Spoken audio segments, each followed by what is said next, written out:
Welcome to Content with Character, the weekly podcast that'll give you the momentum you need to create content with more ease, clarity, and laughter. I'm your host, content copywriter Emily Aborn, and I'm all about unconventional marketing approaches. I believe in your big ideas, and I'm excited to help you share them in a way that's distinctly you. Warning, this is not a podcast episode full of social media tips, strategies, hacks, and how-tos. This is me sharing with you in an honest way about what I think and feel about social media on a regular basis, plus what others are sharing too, as we try to build businesses and utilize these tools, these platforms for our growth and building awareness. We're going to get into some of what we need to be asking ourselves in order to know where to focus our time on social media to get our content and message out there. Hi, welcome back to Content with Character. In today's episode, we're going to have some fun talking about something that's both fun and unfun, depending on the day, depending on where you are in your journey. Just like that old relationship status we'd put on Facebook to get people questioning and wondering, our relationships with social media can be complicated. And I'm willing to bet that if you are a listener of this show, you're on board with the out-of-box and unconventional approaches to all things visibility and marketing. And that means your relationship status with social media is probably, maybe sometimes, sort of complicated also. So my plan in this episode is just to kind of share honestly and openly, which I'm obviously always committed to doing, but I wanted to share my thoughts and feelings recently on social media because I kind of had an aha moment around it, which was honestly partially due to a breaking point and complete and utter disenchantment with all of it.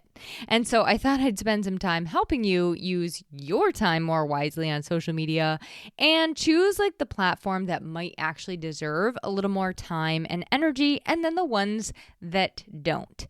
I'll also share some thoughts from other entrepreneurs who use these various platforms for marketing. And then this plus next week's episode, I think you're really going to be able to start to okay, I can really start to define for myself where I want to be and how I want to show up there. Real quick though, before we get into it all, I want to share about the Content with Character contest that we're having right now. And by we, I mean me. And if you're a regular listener, you also know that I like to mix it up and share new fun facts about myself so that, so that you don't fast forward this part and get bored. This is not a mini commercial for myself. It is so that we can both get to know each other better. And B, I like you to know a little bit more about who is behind the actual microphone. So today's new fun Emily fact is I just came back from New Jersey to visit my niece, nephew, sister-in-law, and brother-in-law. And their dog, of course.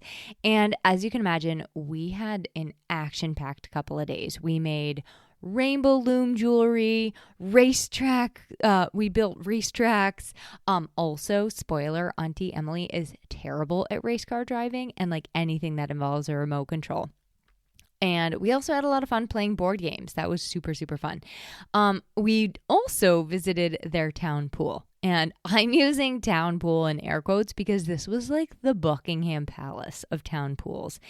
It was actually 4 separate pools and then this huge yard that people were sitting out and enjoying and having picnics. It was so good times, and it included a little water park area, and there was a slide, and I actually went down the slide, which was really, really fun. Between you and me, I also wanted to go off the high dive, but I didn't want to get my hair super, super wet. And I also didn't want people watching me. Who's that weird adult up there? So I didn't go. But the whole entire trip was fantastic, and it was a really, really good break. I love being an auntie. I love my in-laws. I love dogs. I love water. And then I got to come home and come back to doing what I love each and every single day, which part of that is being here on this podcast, being a podcast host and sharing ideas with you. And then the other part, the other half of what I do is writing content website copy and blogs for fellow women entrepreneurs to help them bring their messages to life. I also do a lot of strategy sessions with people because as a content copywriter, one of my superpowers includes both being able to see the big picture, but then also understanding how to boil it down to the details that matter most and where people could be focusing. So I like to help them like kind of map out all the little steps along the way. And if you're curious and you're like, ooh, I am a little bit more interested in what you do and how you help people, I will, as always, include ways for us to stay connected in the show notes. But that's me in a nutshell. I'm defining myself in this moment as a podcaster, a content copywriter, an auntie, a dog lover, and of course, a dog mom, sister, wife, lover of water, and diving in, which we're about to do right now. Okay. But if you have not heard yet about the Content with Character review contest, come closer and I shall tell you. My review contest is happening now through July 31st, 2023, which is just 1 week away, a little less than that. Holy smokes. I'm going to be picking a winner who writes me a loving review, and I'm going to be gifting them a special, thoughtful, handpicked treat from my heart to yours, a little content creativity goodie, if you will. So if you have already left me a review, you're already entered to win. And I'm encouraging new, loving reviews for the show. And I just want to give a really big thank you and read this week's from a listener named Mel Podcasts. As a new freelancer helping small businesses and nonprofits with their social media, ooh, fun. That's what we're talking about today. I've been loving Content with Character. I find myself re-listening to episodes because it's so helpful. Look forward to listening to more.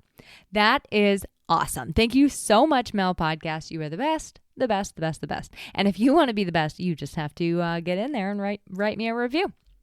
Okay, let's get to it. To start, I don't know if you've been noticing this, but social media seems like it's been getting harder to be successful on. It feels harder to connect with people, like more humanly on. And I don't know, for me personally, it's just been more, I haven't really enjoyed myself being on it as much. Okay. And I don't think that this is just me. I don't think this phenomena is isolated to me. I recently just listened to a podcast by Andrea Jones called Why Social Media is Not Easy, which I'll be sure to include that in the show notes. And I've got some other resources for you as well. You will see. But it's funny because I really do think that the landscape of it is changing a bit. And it's I think a lot of people are kind of losing their desire to be there, or changing the way that they're using the platforms. Okay. So it's funny actually, because when I go out somewhere, when I go someplace, or somebody meets me for the first time in person, they've never seen me in person before, they often say something to me like, "Oh, I know you. I see you everywhere online." And I find it like kind of odd. And people are always like, "You're so good. Like you're everywhere." And I find this very weird for several reasons.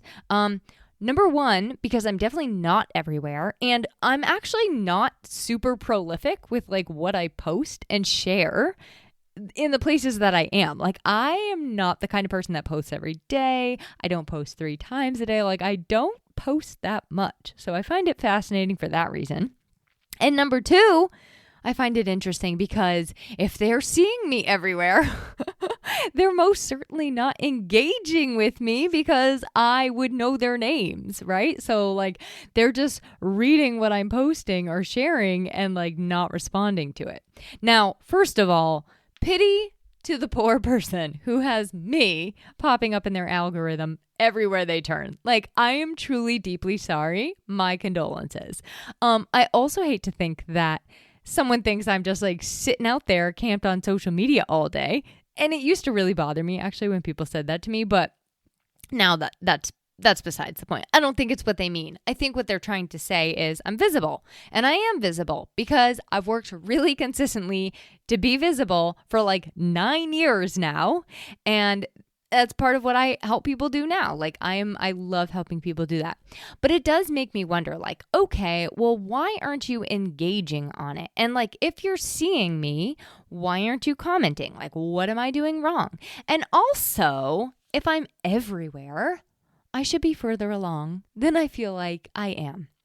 So You take that sort of feeling, plus you add on the general vibe of summer, which is like, I just want more water slide time and less time in front of my computer screen. And then you sprinkle on the overall noise and the overall hustle and the overall annoying people in the social media space. And then you have me asking myself, am I just done? Like, am I just done with social media? Can I just be done, please? Like, does my business actually need this crap? So I actually did a whole podcast on this back in 2021, and I will include that for you in the show notes. It's really like, does my business need social media? And who might not, and who probably does. So that's, like I said, back from 2021, which is why I really wanted to revisit all of this. My friend Kim Dawson, my good friend Kim Dawson, she also did a podcast on her sassy strategist a little bit more recently. And it's funny because we were both kind of tossing over these same questions. Like, does my business need social media? Is social media worth my time? Because I don't know about you, but I did not create my business. Like, the goal of me becoming a business owner and entrepreneur was not just to like, ooh, now I get to market myself on social media. No, that is not why. I built it because I genuinely love connecting with people. I like working with my clients. I want to create. Like, I want to use my creativity, my skills, my knowledge for good and make positive change in the world. I like seeing people see their dreams of what they want come to life. That is it. That is why I created my business. So some of that, of course, like, it is going to involve use of social media. Yes, of course. But for me, what I'm kind of looking at lately is like the ROI has to be there either in my actual paycheck or in the way that I feel and the what I'm getting out of it. Because, it's really important to me in my life to have flexibility and freedom and time away from thinking about my business, working on my business, and working in my business.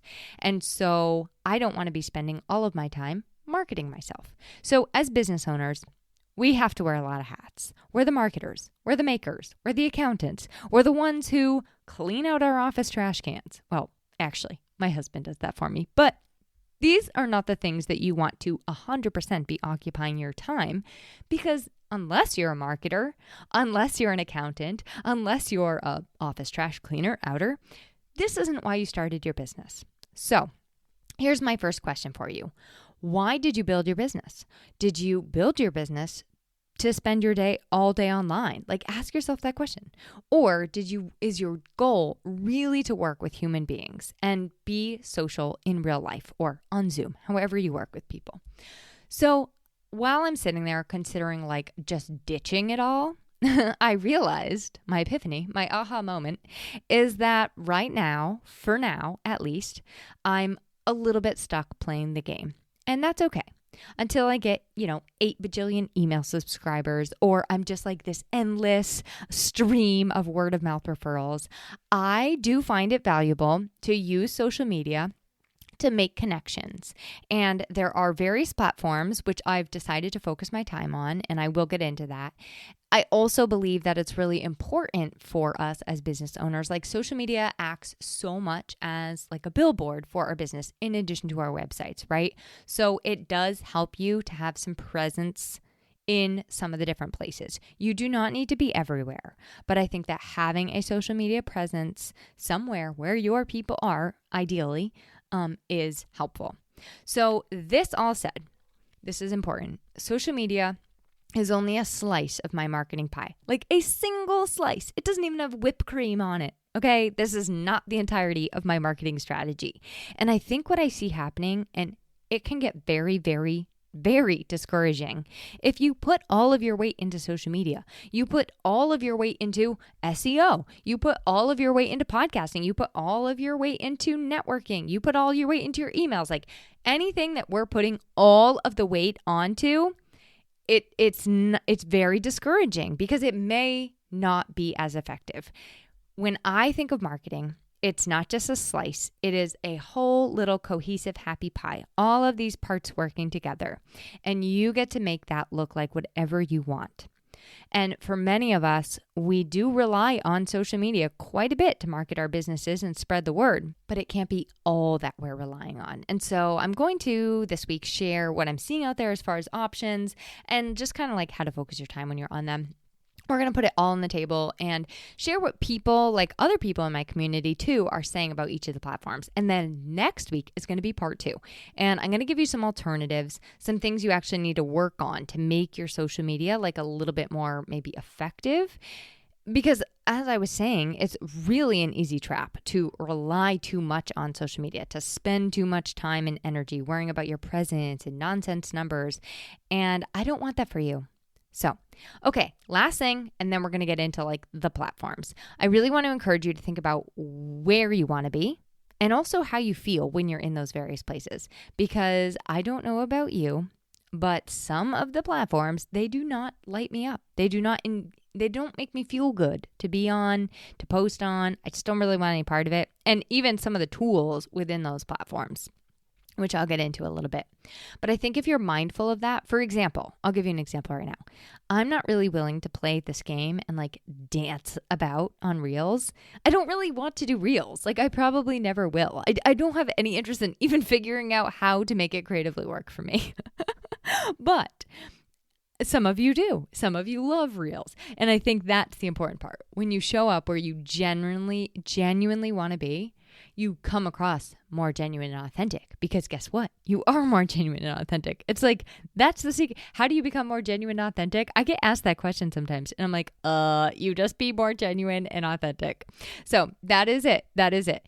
And you alone have to decide like what feels best for you, where feels best for you, and then just like not get caught up in it all, right? Like use it for what you want to use it for and then just like leave the rest. Okay.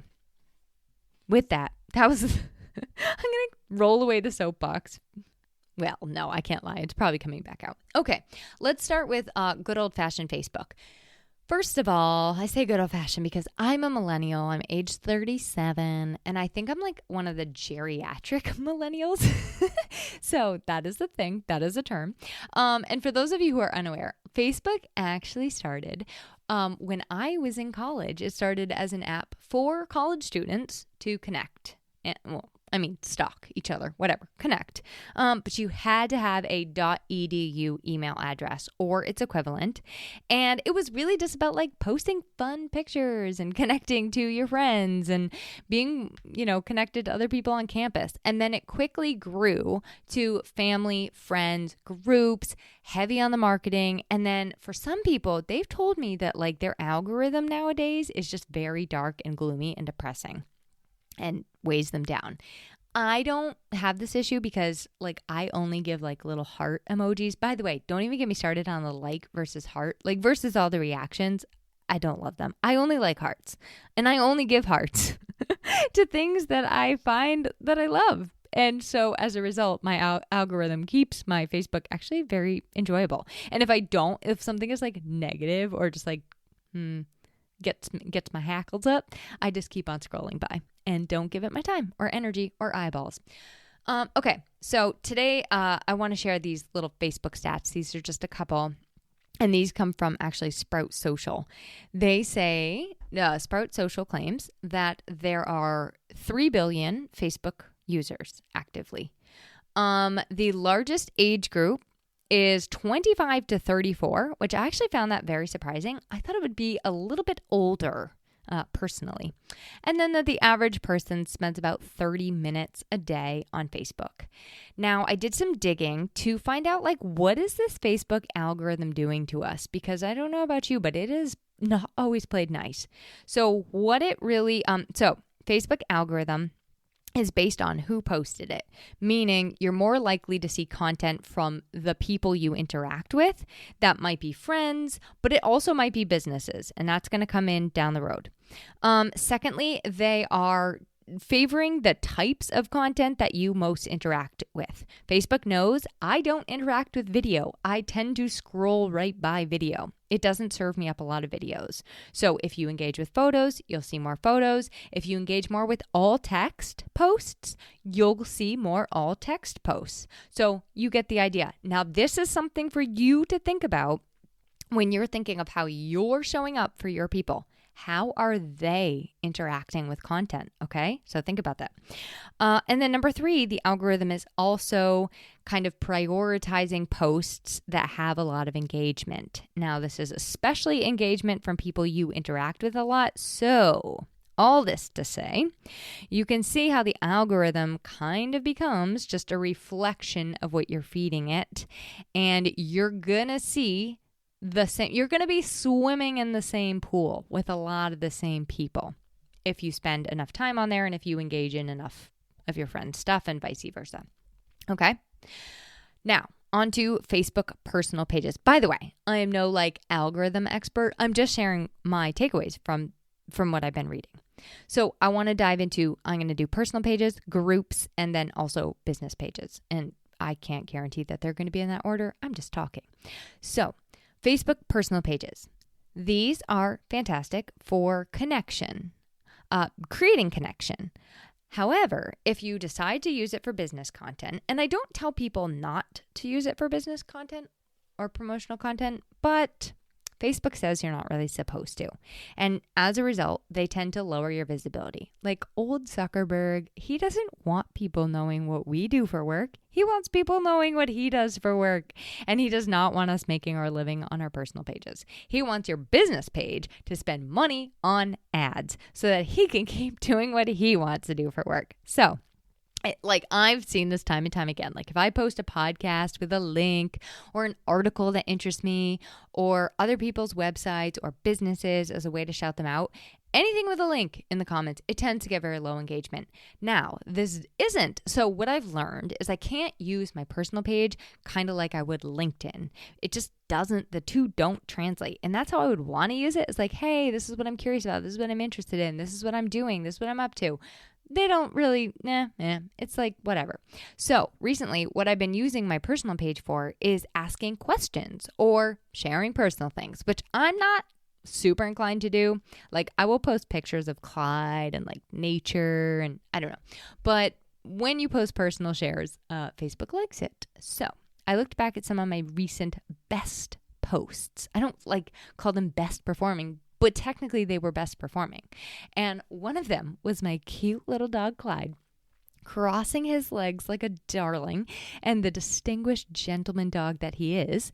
And the other one was a question I posed to my audience, which notably some people completely misread, didn't read the freaking question, and they answered opposite of what I asked. Because here's another thing to remember. People are moving 80 miles an hour. They're not stopping to read things. Oh boy, that's another topic for another day. But the other post that did really well is just so ridiculous. It was me getting my Wordle in one try. Here's my point. Using your personal page for your business, it's not as cut and dry, simple as it used to be. But what you can do is kind of focus on it as a way to show that human side of your business, that human side of you, and build connection, deeper connection, and talk to people everyday life, So I'm focusing right now. I like to use my personal page. I do sometimes use it to share my podcast and for my business, but I don't think I've ever gotten clients or business from my personal page. So I use my time wisely there because personally, I don't really always want to be updating people on my personal life. And I also just like to keep some of my stuff private, But this said, I've seen people do really well when they do pour out their heart and soul, even if it relates to business or maybe they can tie it back to their business or how they help. But I have seen it work well when people kind of barrel on their personal pages. I'm not saying that's what you need to do. I'm just saying that seems to go really well for people. In my opinion, sometimes I look at Facebook and I'm oh my God, it's just literally the more sensational, the better. Personally, I don't ever want to subject someone to my sensationalism. The world doesn't need that. All right. And this brings me to Facebook groups. I don't care how old school this makes me sound, but I like Facebook groups. I do have some caveats to that statement. First of all, I would like them better if they for example, weren't on Facebook. But I do like the way that in Facebook groups, it really is like a little online community. Like you do get to know people more. You can connect outside of the community. You can use the community to find answers and resources and learn. And in the right community, I think that it does feel like you are part of something. Now, well, let me just keep going on that. So I've actually got in business and I've also found a lot of collaborative opportunities through Facebook groups. Like I actually would venture to say, I don't think my business would be where it is today if it were not for Facebook groups. This said, I leave a lot of groups, especially ones that I find myself not participating in, or every time I see a post from that group, I'm like, ugh, what is happening in there again? And I also don't join a lot of groups. I find a lot of Facebook groups are salesy, markety, sleazy, or they become like the me show from the leader. And that, of all things, is what I am most allergic to online. But I do like joining, on a positive note, I do like joining local groups, like for local towns. I love joining groups that are run by people I support.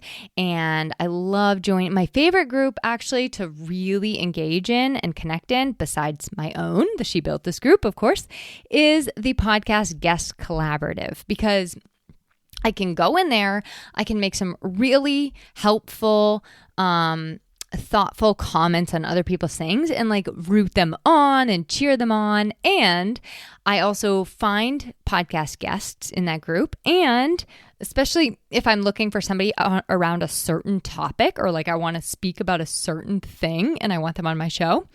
And I also connect with other people in there who are looking for guests. So then I get to go be a guest on their show. And I really specify, like, here's what I'm looking for. Here's what I speak about. So that group has just been fantastic. And like I said, I also like I joined my town page and other local town pages. And I'm also part of one for women speakers. But that said, I think that when you're joining a Facebook group, you have to remember to join as a personal profile versus just your business page. Because instantly, if you join as a business page, I feel like you just come across more shiesty. And in fact, in She Built This, I don't even accept business pages because I just instantly feel like it's more salesy and like I'm about to get sold to. Like I don't want to talk to a business page. I want to talk to a human. So, but all this to say, I think that when they're done well, and by well, I mean when you act like a human, when you show up in a human, as a human, Facebook groups can be a really great networking tool. They can be a really great way to take a relationship that's online and like meet in a, on a Zoom call or on phone call or on Voxer or something like that, or follow each other in other places. I love that people can like tag you in the group as a solution to someone asking a question or looking for a product or service. My best tip for Facebook groups is to show up. Show up, give value, and you have to focus on doing that for a very, very long time. Use it as a learning tool for yourself and also to learn more about your ideal clients and just like the community as a whole. Like it is really a good eye-opening way, I think, to learn a lot about what people need, what people are saying, what people are feeling. Like it's a way to kind of get your finger on the pulse of what's going on. I will say, I really do not think we should just be showing up in Facebook groups on Sunday Fun Day or whenever it's time to sell. Like do not just show up when it's time to promote your product and your service and you, because I think that's just a way to turn people off. Like we're not part of these groups because we want to be marketed to. That's not fun. We're part of these groups because we want to learn and we want to be connected with the other people in the group and we want to act as a resource and get resources. So like don't just show up to sell yourself. And one more little tip. If you want to stay informed on what's going on in a group and just make your time like in that group a little more intentional, make sure that you turn your notifications on for the group. It's like this little feature at the top of the page and it's often overlooked, but it can really help you to make that time to go in there, connect, and engage with others. The groups I really, really want to be part of, I have the notifications that I really want to engage in regularly, consistently. I have the notifications on, and I go in there and I connect and engage with other people. Okay, this brings me to Facebook pages, which I don't even feel like we really need to talk about. No, just kidding. Oh, Facebook pages. I included a link in the show notes with an article from business.com about improving your reach on Facebook, because Facebook business pages are not as easy to promote on as they used to be. Now, in a nutshell, this article says that Facebook is really favoring friends and connections over business page content. So, if you're a business owner, especially a newer business owner, using your Facebook business page to spread brand awareness, I would say do not put all your eggs in that basket. It is becoming a little bit more challenging to spread your message through a business page alone, especially, like I said, when trying to get new eyeballs. So like if you already have friends of friends of friends of friends of friends of friends of friends that are commenting on your business page, you're probably not as affected by the algorithmic changes with the business pages. But if you're a new business page, it's harder to get people. And I just don't think a lot of people are liking business pages and following business pages as much to the extent that they were when they first started, when they first came out with business pages. I wish I had some best practices, things that you could do on your Facebook business page to create more engagement, but I just don't. But I will say that one of the things that's really worked for me and been effective, so you do need a Facebook business page, I believe, to create an event. And you also need a Facebook business page to run ads, both of which I've done. But I do think that if you use your business page to create an event, and if you consistently invite people to that event, post that event link rather than the link to the actual sign-up page, on your own website. Also, if you post in the event regularly, I think it's a good, it is an easier way to use your business page. So that's one idea. I mean, if you're trying to promote an event, I think that's still the way to go. Okay, to sum up Facebook, here's what people have to say all in all about Facebook. This is from my community, and all of this feedback specifically was from a Facebook group where I did get really good engagement on the post. The Facebook group, she built this, members said, make sure to take your connections with people offline as well as having them in the groups and online. Facebook for me has gotten kind of boring. I do use Facebook to keep in touch with people, but I don't use it as it's related to business. Now, interestingly enough, the person that said that was in a Facebook group, which is about business. So that fascinated me, actually. Okay, another one. I build a network and establish a network here. I use it to fill classes and workshops, but it's been a little bit harder to get one-on-one clients with on Facebook. I would actually echo that person's thoughts. I do agree with that. I maintain a business page, but my business page gets very little interaction because I don't pay for ads and never have. I do get clients from Facebook groups. And lastly, I love Facebook I use it to nurture relationships. So that is Facebook, my friends. On to LinkedIn. I have been spending more time focusing on LinkedIn this year, 2023, and while I'm not perfectly consistent with it, I am consistent and I do like it. I have been loving learning on it, and I've really liked connecting with other people in the way that LinkedIn lets you do. It really is good about showing you the people that you're interested in and the topics you're interested in. It's so fascinating. I feel like their algorithm is very good. Many people I talk to don't consider LinkedIn to be social media. And actually, I really love what one person said about it. She said, LinkedIn is social media in a way that business casual isn't really casual. And I was like, oh, that's funny. But yeah, I've noticed a lot of people just use it as a way to meet people, expand their networks, have coffee chats, and talk business. I've heard it be extremely successful for getting new clients. However, that said, I've also heard the people that use it most for getting new clients are very strategic about the way that they're doing it. They're strategic about the posts that they engage in, the people they connect to, the hashtags they follow. They make a plan and they followed the plan, and they often carve out time blocks to sit down and use it and really go through their LinkedIn. And I think that is one thing I've noticed about LinkedIn is it does take a little bit more of a concentrated, intentional focus, but the ROI is great. Like, it is more professional. It is interactive. It is career focused. And I find that it can be really a nice spot for raising conversation, connecting with collaborators. For example, I love connecting on with other podcast hosts on there. Also for speaking engagements. Don't mind if you hear Clyde barking. He hears something coming down the road. And like writing for other publications and just seeing what other opportunities are out there. So the stats on LinkedIn, significantly smaller than Facebook. There are 930 million LinkedIn users, and the age group is about 30 to 39. That's the average. That's the largest age group, 30 to 39. So that did go up a little bit from that Facebook group. They say that 63% of LinkedIn users access it weekly, but only 22% access it daily. Now, I think that last one is actually pretty important because people don't always use all of these platforms in the same way. And I think that this kind of is showing us that maybe people aren't using LinkedIn every single day. In fact, like I mentioned, I know a lot of people that carve out a LinkedIn hour or a LinkedIn day or a LinkedIn time slot, and they do it like every so often. They just do it consistently at that time.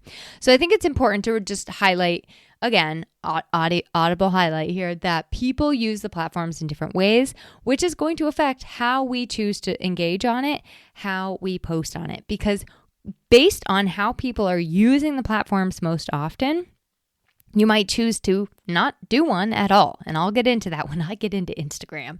Don't you worry.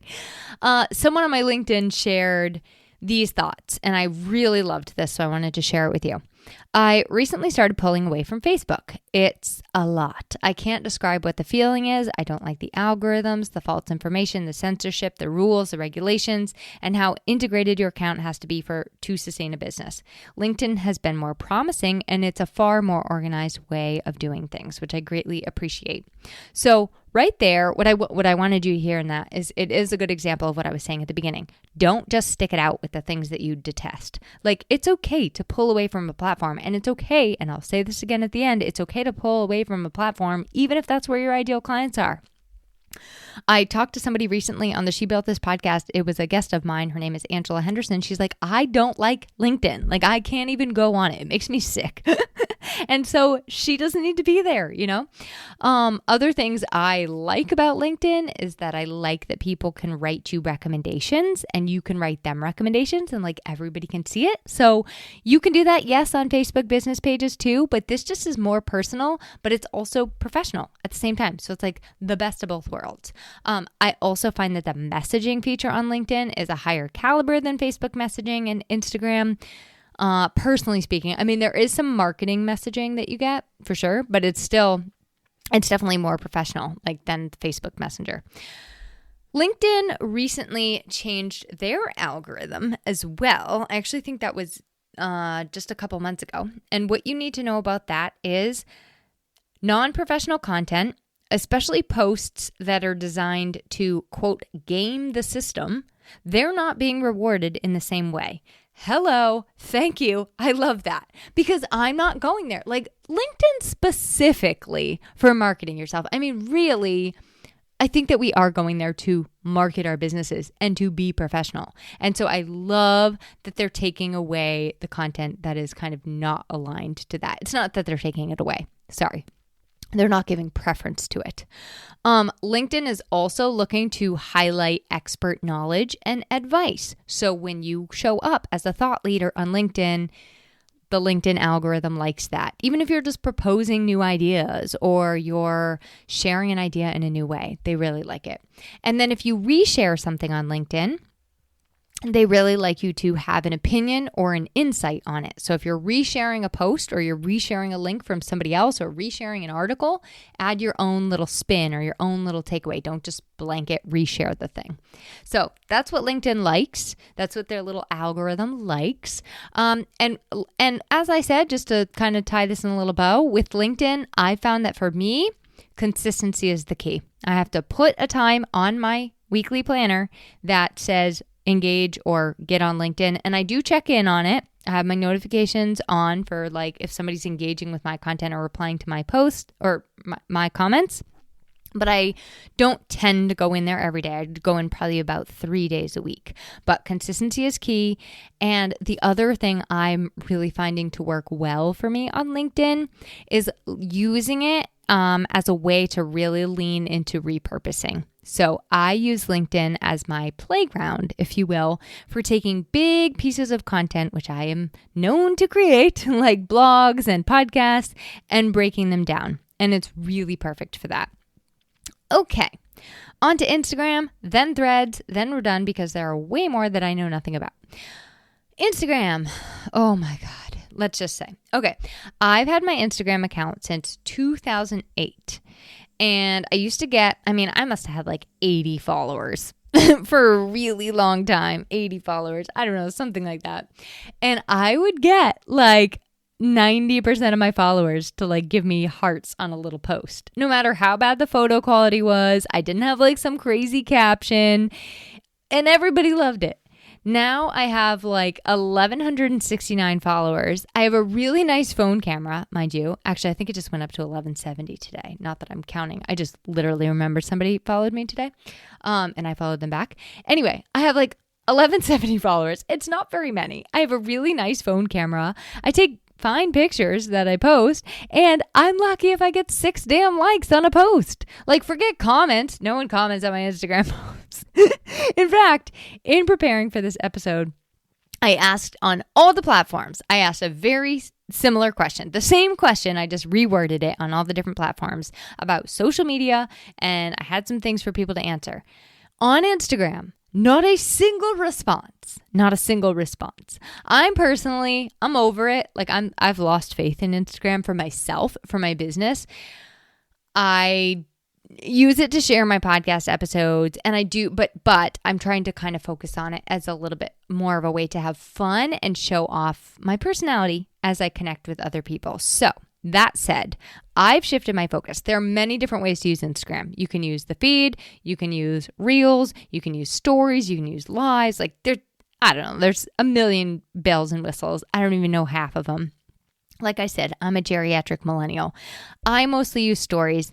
I like to comment on other people's stuff on the feed, but I noticed that for me, it's not like some magical community builder. Like it's just not doing that for me. So that's sort of how I use it. I look at stories, I use stories, and once in a while, I comment on other people's stuff on the feed. I personally am vehemently opposed to doing reels. I don't want to do it. It hurts my brain to think about. It feels time consuming for me to even want to do it. And then it feels time consuming for me to like figure out how to properly do it and then actually do it. I don't want to do it.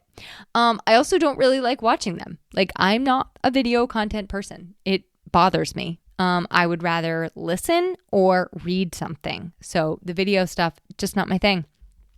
So here's my point.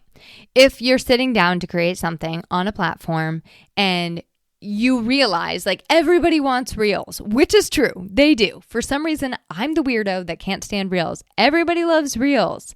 But when I sit down and try to do it, it feels like termites are crawling under my skin.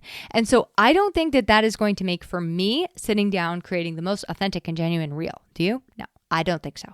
So no matter what I'm doing, even if my clients are literally all watching reels, I am going to find them on LinkedIn instead or in Facebook groups instead. There's something that feels a little bit better to me because no matter what I'm doing, I want to make sure I show up as me and I want to make it feel good. Like I don't want my marketing to feel like a total slog, right? Okay. Real quick, stats wise on Instagram, number of monthly active users, 2 billion. 2 billion.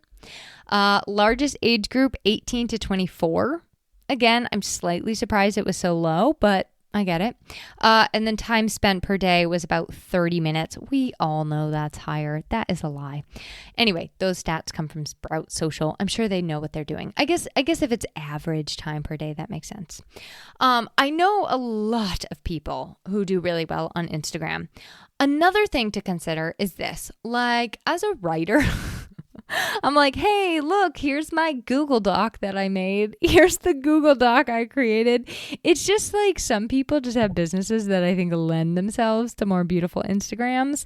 Like I know a website designer who does really well on Instagram, and a graphic designer who does really well on Instagram, and a lot of people that do really well on Instagram. And I know there's other ways to do well on there. I'm just saying some visuals lend themselves to that being a perfect platform for people.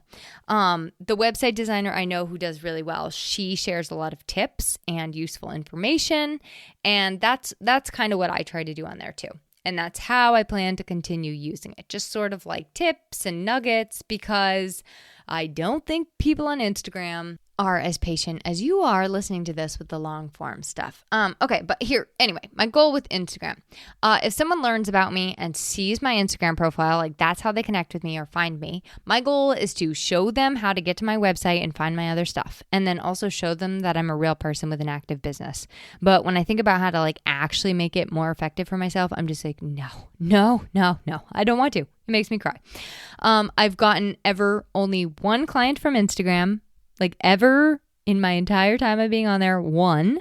But this person already knew me someplace else. She actually knew me from a Facebook group, I think. So she just saw the thing. She just so happened to see what I was sharing on Instagram first. Yeah, so that's Instagram.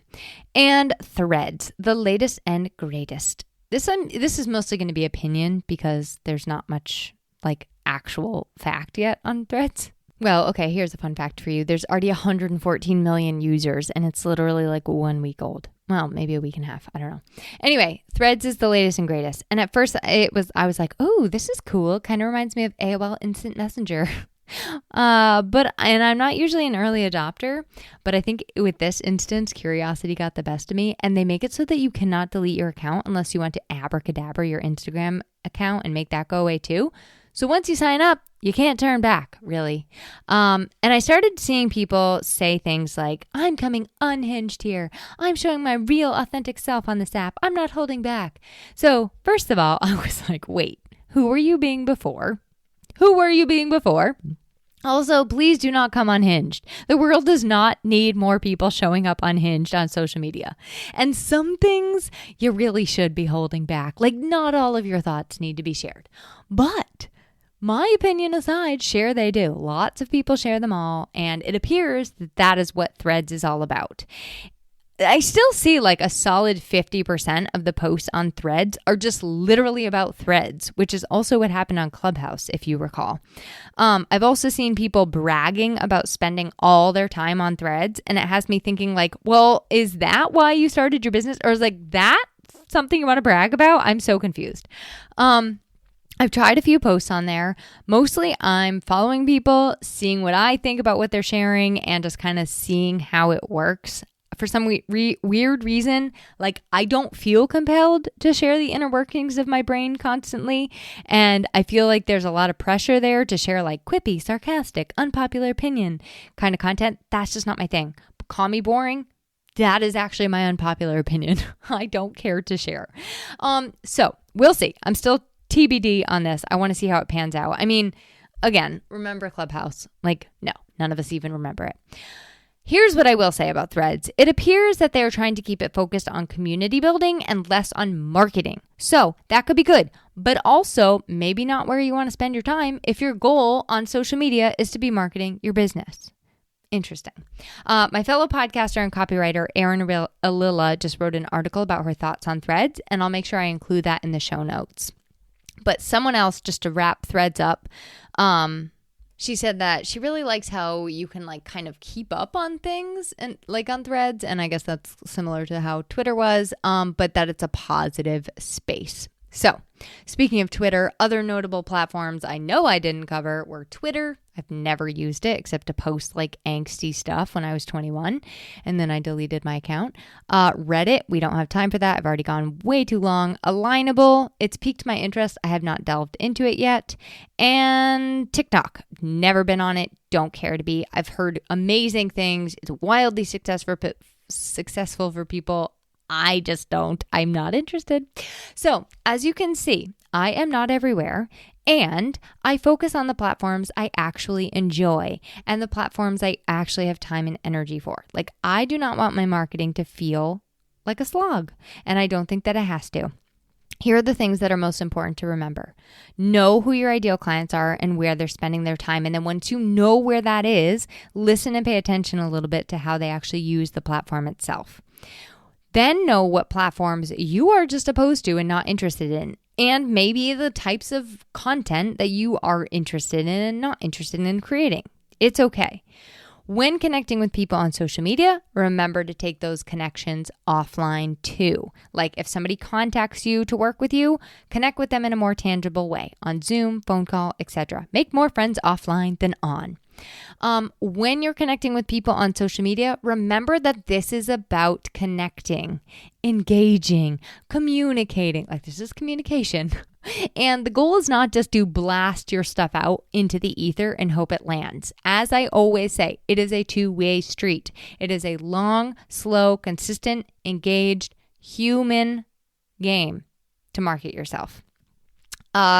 Remember, you do not own any of your followers, your friends, your connections. So I really would encourage you to focus equally, if not more, on getting people into your world in other ways that doesn't involve social media. We'll get into that a little bit more next week. And then even if your ideal client is on a platform, it's fine. You can still choose not to use it, or you can choose just to use it for fun and you don't have to use it for marketing.